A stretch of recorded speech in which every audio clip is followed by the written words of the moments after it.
Tell me about some of the hurdles you had to overcome growing up in Alabama.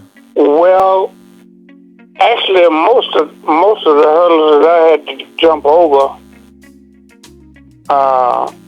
came when I went on the road.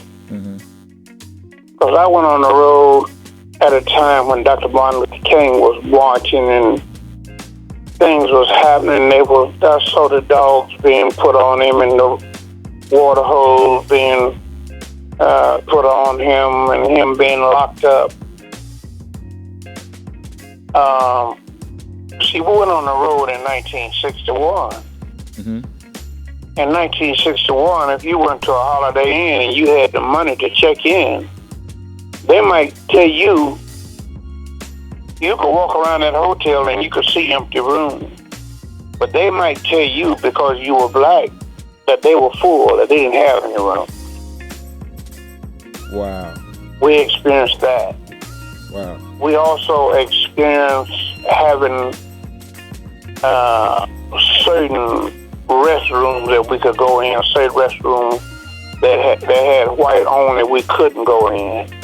And I remember one incident, one of my guys got out of the car accidentally and we'd been riding all night. He was sleepy. And he didn't observe the sign that said white only, and he went in the wrong restroom. And one of the gentlemen came out of that service station office and pulled a gun on him. And I had to go to that service station owner, and me coming from Alabama, I know that they wanted you to bow down to them and be second to them.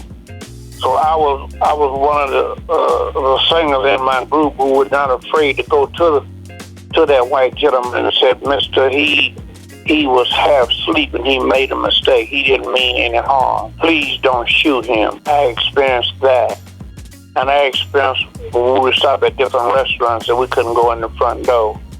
If we wanted a sandwich or a meal, we had to go around to the back and order from the back, and they pass it to us out the window or out the door. I experienced all of that. So you've seen the transitions over the years from 1961 to 2012. So I know it feels great to see how far we've come as African Americans, especially as music ministers as well. That's right. That's right. I was shocked when Obama ran for president. And coming from the environment that I came from, I never believed that could ever happen.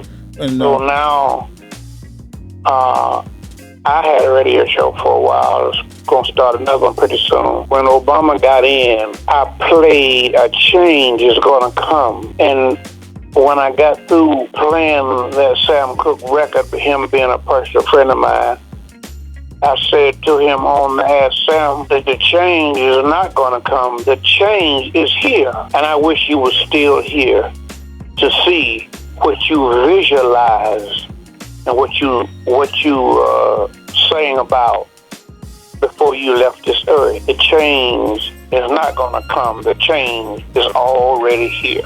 That's great, and especially considering that you had the opportunity to sing and work with Sam Cooke over the years. I know it had to be a special moment to experience that. As far as your music, we understand that you and the Mighty Clouds have won so many different awards. I believe 3 Grammys. What are some of the awards that you all have won over the years? Well, over the years, we've been given just about a key to every city you can think of. Wow. We've won about 5 or 6 Stellas, and I think we were the first quartet to win a Grammy on our own before the Alabama Blind Boys.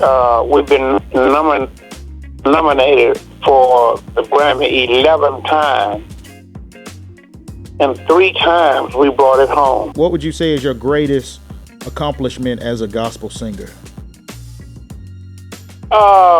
President Carter called us to come to the White House and sing. To me, when we stood on the lawn of the White House and sang for President Carter and his wife, in my mind I visualized this little guy from Troy, Alabama has finally made it. I'm here singing for the President of the United States of America. That was one of the highlights of my career. Just to get the call to go to the White House, that had to be an honor.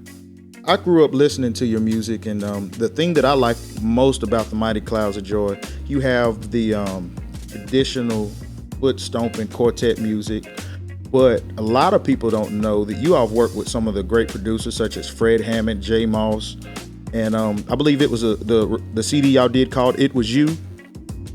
Right. Yeah, and that was one of my favorites because I of course I love the traditional Clouds music. But how was it to work with producers like J. Moss and Fred Hammond and people like that? Well, they were nervous. They were nervous because Fred Hammond said to me, "Yo, just do what you feel that you want to do." He said, "I'm Fred Hammond. How can I produce you?" I said, "You can. If your record company has picked you to produce the Mighty Clouds of Joy, tell me your ideas and what you want and what you like, and that's what I'm going to do." Yeah. He looked at himself as being actually not big enough to produce me. But when I told him that I came to be produced by him, that we trusted his ability, then he was all right. Same thing with J. Moss. J. Moss would sit down with me out, not in the studio, outside the studio, and we would just talk, and he would get my ideas. Mm-hmm. And then we would go back in the studio and come up with concepts of how we were going to do things. Wow. But both of those guys thought that I was too big, that I actually was bigger than they were, and more important in the gospel field than they were. And they were just elated to work with me. But before that, I worked with producers bigger than them, way bigger. Frank Wilson out of Los Angeles, who produced people like Temptation and Lenny Wilkins, and who was with Tower Power. He collaborated with some of the great producers, Norman Whitfield, and all those guys from Motown. Frank Wilson worked with them. He was huge. And there was another guy who produced the Jackson 5 named Freddie Perry. Mm-hmm. He was huge. He was actually bigger than Frank Wilson. Wow. We worked with him too. So we worked with some of the biggest producers, people that had produced Jackson 5, Supremes, and all of those folks, Temptations, Four Tops. We worked with those producers, and they was just happy to work with us because Reverend James Cleveland also produced us. So we work with, you name it. We've been in the company of the best and worked with the best. Right. That's amazing right there to work with such producers and people of that caliber. So tell us about your family. Were you the only singer in your family, or do you come from a musical family? I came from a musical family. I have two brothers who right now sing in groups in Los Angeles. Clarence Ligon is one of them. Thomas Ligon is the other one. Mm-hmm. I wanted a family group, but I didn't stay home long enough. When I got to be a teenager, I knew that I had an uncle in Los Angeles, and I knew I had a better chance in show business if I went to California. Because people look to California as a place of the stars. And I know I would meet the right people in Los Angeles, and I really did. Wow. But I had just Had 6 brothers, and they all could sing. Mm-hmm. 2 of them were very good, very good. Whenever you're not doing music, what's something that people would be surprised to know about you? Well, I read a lot. And I watch movies. I like old movies.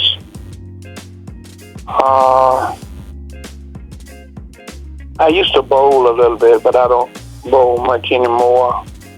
I play dominoes on pastime. Mm-hmm. Great. We got a few more questions and we're going to get out of here. Tell us, what advice would you give today's up-and-coming artists? Well, the first thing I would tell them, if they're going to get into gospel music, they got to love it. And they got to know that it is not going to always be easy. I remember there were times when I went on the road in the early part of my career. Promoter would invite us to sing for him. He'd tell us that he was going to do one thing. And when we got there, he would tell us he couldn't do it. And there were times when some of the fellas would say to me, well, Joe, let's go back home and get our jobs back. And I would say to them, let's keep on making records. It's going to get better.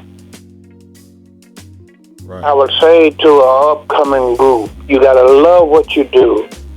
You got to be prepared for the valleys and the hills. Because you're gonna go through the valleys and you're going to have to climb the hills to get where you want to get. So you got to be able to say, I love what I do. If it gets rough or tough, I'm not going to stop. I'm going to keep on going. And I would say to them, put God first. So where do you see yourself in the next 5 years? I see myself as being actually bigger in the next 5 years than I am now. Because I'm looking forward to, I'm trying to secure a few parts in some movies. Wow. Aretha Franklin is my god sister, and she's in the process of doing her life story. Mm-hmm.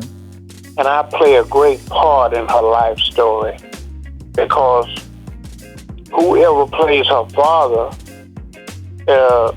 will have to give me some recognition because her father, Reverend C.L. Franklin, the late, great Reverend C.L. Franklin, I'll never be a preacher no greater. I don't care who he is and where he come from. He was the most preachingest man I have ever seen. He could preach and teach. And he took me on the road on one of my major tours years and years ago when I was a young man. And hopefully I might get a part in that movie. The life story of Aretha Franklin. Great. I'm looking forward to that, and I'm looking forward to singing some in some movies, doing some songs in some movies, maybe the soundtrack. I'm looking forward to that. So there's still a few things that I want to do. So is there anything else we can expect from Joe Ligon and the Mighty Clouds over the next few years? Well, you can expect a live CD we record in October the 13th in Decatur, Georgia. We started doing a medley of some of our old songs some time ago, and there is a record owner, MCJ Records, got very interested in some of them older songs and want to do a video on them and a recording live with them. We're going to do that. And I think after that, do a CD or two for him. I'm looking forward to starting my own record label. Great. And record other groups that I hear that's trying to make it. That's not on a recording. That's not under a recording label. So many great things coming up with Mr. Joe Ligon and the Mighty Clouds of Joy. One last question. What would you say is your favorite Mighty Clouds of Joy song? I've been in the storm too long has to be my favorite. And a lot of time when people hear me say that, they want to know why is it my favorite. My favorite is because when Reverend James Cleveland wrote that song, I didn't want to record it. I didn't like the timing. And then I listened to what he was saying. It says, I've been in a storm too long, but it doesn't say, Lord, take me out of the storm. It says, just give me a little more time to pray. Great. And that's why we call that our signature song. I've been in the storm too long. You heard it right there, Mr. Joe Ligon of the Mighty Clouds of Joy. We want to thank you so much for taking time out of your busy schedule. We understand you'll be in Greenville, South Carolina very soon for Spirit Fest 2012. Well, they'll be honoring you there. So we're really looking forward to seeing you in Greenville, South Carolina. Anything you want to say to the people in South Carolina? Yeah, I just want to thank them for thinking enough of me to honor me in Greenville, South Carolina. It's going to be a great day for me because I put a lot into my career, and I think for someone to take time to honor me, I've been honored before, and every time it's more exciting than the last time, and I'm looking forward to it and invite folks to come out, and I'll be glad to be there to be honored. Well, you heard it right there, and that's all we have for you today. All right. Thanks for talking with you. Thank you, Mr. Ligon. Okay. Bye-bye. All right. We'll see you later.